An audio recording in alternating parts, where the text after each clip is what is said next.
സെറ്റിൽ ഇല്ല, അടുത്ത ഷെഡ്യൂളാണ് ഓഗസ്റ്റിലാണ്. അത് ട്രിവാൻഡ്രത്തുള്ള ഭാഗത്താണോ അതോ അത് കൊച്ചിയിലാണ്. കൊച്ചിയിലാണ്. ഓക്കെ. ഹൈദരാബാദത്തെ ഷൂട്ട് മൊത്തം കംപ്ലീറ്റ് ആയി. അല്ല, ഇപ്പോൾ ഈ ലുക്ക് പെപ്പയുടെ ലുക്ക് വന്നപ്പോൾ അല്ലേ ഭയങ്കരമായിട്ട് ട്രെൻഡിങ് ആയിരുന്നു. കോളേജ് പയ്യൻ്റെ ലുക്ക് മാതിരി ഉണ്ടെന്ന് പറഞ്ഞു. ഇപ്പം നിലവിൽ ആ ലുക്ക് മാത്രമാണ്, അത് വേറെ എന്തെങ്കിലും ഉണ്ടോ? ആ ലുക്കാണ്.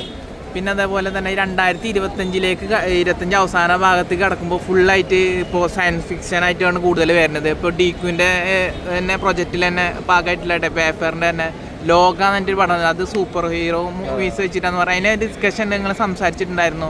ഇല്ല, അതിനെപ്പറ്റി അറിയില്ല. നല്ല മൂവി ആയിരിക്കും, അത് ഗംഭീര സിനിമയായിരിക്കും. ഈ പറഞ്ഞ പോലെ അതിൻ്റെ പിന്നണിയിലുള്ള എല്ലാം നമ്മുടെ സുഹൃത്തുക്കളാണ്. ഗംഭീര സിനിമ അനുഭവമായിരിക്കും. അതിന്റെ എന്തെങ്കിലുമൊക്കെ അറിയാമായിരിക്കോ? അറിയില്ല, നിങ്ങൾക്ക് അല്ല പറയാൻ വേണ്ടിയിട്ട് നല്ല ഗംഭീര പരിപാടിയായിരിക്കും, നല്ല സിനിമയായിരിക്കും, നല്ല എക്സ്പെരിമെന്റ് ആണ്. പക്ഷേ എല്ലാവർക്കും തിയേറ്ററിൽ വാച്ച് ചെയ്യാൻ പറ്റുന്ന നല്ല മൂവി ആയിരിക്കും, നല്ല കമേഴ്ഷ്യൽ മൂവി. എത്ര 4 പാർട്ടായിട്ടാണ് ഇറക്കണത്?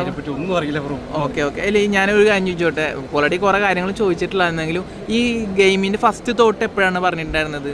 ഈ ഗെയിമിന്റെ ഫസ്റ്റ് തോട്ടിൽ എപ്പോഴാണ് പറഞ്ഞിട്ടുണ്ടായിരുന്നത്? സംസാരിച്ചിട്ടുണ്ടായിരുന്നു ആ സമയത്ത് തന്നെ പറഞ്ഞിട്ടുണ്ടായിരുന്നു. ഓക്കെ. ശരി. ഇനി നേരെ ട്രിവാൻഡ്രത്തല്ലേ ഇനി ഷൂട്ടിങ്? ഹൈദരാബാദ് സെറ്റിൽ ഇല്ല, അടുത്ത ഷെഡ്യൂളാണ് ഓഗസ്റ്റിലാണ്. അത് ട്രിവാൻഡ്രത്തുള്ള ഭാഗത്താണോ അതോ അത് കൊച്ചിയിലാണ്? ഓക്കെ. ശരി. അപ്ഡേറ്റ് അറിയിക്കും. ഈ RDX പോലത്തെ ഒരു ഇമോഷണൽ കണക്ഷൻ ഇതിലുണ്ടാവും പ്രതീക്ഷിക്കും. നല്ല എല്ലാം തിയേറ്ററിക്കൽ മൂവി ആയിരിക്കും. ഒരു വൻ തിരിച്ചു വരായിരിക്കുമല്ലോ. ഇവിടെ പോയി ഇവിടെ തന്നെ തിരിച്ചു വരാൻ അടിപൊളിയായിരിക്കും. നിങ്ങൾ വെയിറ്റ് ചെയ്യും. എല്ലാം വരും. ഓക്കെ.